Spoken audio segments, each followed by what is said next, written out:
लैला मजनू की कहानी। लैला राजघराने से संबंध रखती थी। वो बहुत ही सुंदर थी। मजनू ने जब पहली बार उसे देखा तो वो उससे प्यार करने लगा। वो उसकी खूबसूरती पर मरता था। एक दिन वो उससे मिलने उसके महल पहुंचा। वहां जाकर वो उसके कमरे में गया और अपनी जेब से पायल निकालकर उसके खूबसूरत पैरों में पहना दी। उसके बाद उसने उन पैरों को अपने होठों से चूमा। जब वो दूसरी बार पायल पहनाने लगा तो लैला ने करवट बदल ली। फिर मजनू ने दूसरी पायल नहीं पहनाई और निशानी समझकर अपने पास रख ली। जब सवेरे राजकुमारी लैला उठी तो उसने अपने पैरों में उस पायल को देखा। वो बहुत हैरान रह गई। अगले दिन मजनू फिर राजमहल में गया और सीधा लैला के कमरे में पहुंच गया। वहां जाकर उसने लैला के गालों को छुआ और फिर वो उसके कदमों में आ गया। तब उसने अपने जेब से दूसरी पायल निकालकर उसे पहना दी। जब वो उसके पैरों को चूमने लगा तो लैला ने करवट बदल ली और मजनू ने देखा कि लैला के पैर में पायल नहीं थी। उसने कहा कि हम तो अपना दिल भी तेरे कदमों में रख गए और तूने उसे ठोकर मार दी। तभी लैला जाग गई और मजनू को पकड़ लिया। फिर उससे उसके बारे में पूछा। लैला ने मजनू से पूछा, तुम कौन हो? मजनू ने जवाब में कहा, आपका सेवक। लैला ने पूछा, तुम रहते कहाँ हो? मजनू ने कहा, आपके चरणों में। लैला ने पूछा, तुम क्या काम करते हो? मजनू ने कहा, आपकी पूजा। और ये कहकर मजनू ने लैला के पैरों को चूम लिया। लैला उससे बहुत खुश हुई और वो भी उससे प्यार करने लगी।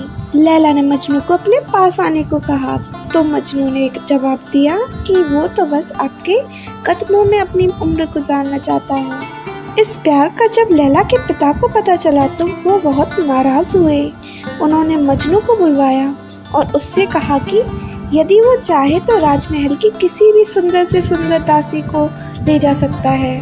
पर लैला को भूलने के बाद मजनू ने उनसे कहा कि राजमहल की सभी दासी लैला के चरणों के धूल के समान भी नहीं है और उसे किसी भी दौलत का लालच नहीं है। इस पर नाराज होकर लैला के पिता ने मजनू को देश निकाला दे दिया और लैला की शादी किसी राजा के साथ कर दी। लैला शादी के बाद अपने पति के साथ इराक चली गई। वो खुश नहीं थी। लैला इराक पहुंचकर बहुत बीमार हो गई। तब वैद्य ने राजकुमार से मजनू को बुलवाने को कहा। तब राजकुमार ने मजनू को बुलवाया। मजनू राजमहल पहुंचकर लैला के कमरे में जाता है। लैला वहां पर सो रही होती है। मजनू लैला के पैरों के पास बैठ जाता है और उन्हें चूमने लगता है। तभी लैला जाग जाती है और उसे उसके कदमों से उठने को कहती है। तब मजनू कहता है कि वो बस अब इन पैरों में ही रहकर इन्हें चूमना चाहता है। तब लैला के बार बार कहने पर मजनू उससे गले मिलता है। तभी वहाँ पर राजकुमार पहुँच जाता है और वो मजनू को लैला के चरणों में देखकर अचंभे में पड़ जाते हैं और वो उन दोनों को आज़ाद कर देते हैं। जब लैला और मजनू दोनों वहाँ से चले आते हैं तो रेगिस्तान में उन पर हमला होता है और लैला वहीं मर जाती है। मजनू भी उसके गम में मरने लगता है तो उसे लैला को दिया हुआ वचन याद आता है कि वो उसके कदमों में ही मरेगा। तब वो उसके पैरों के पास जाकर उन्हें चूमता हुआ मर जाता है। वो प्यार आज भी अमर है। ऐसे प्रेमी बहुत कम मिलते हैं जो एक दूसरे के लिए अपनी जान भी दे देते हैं।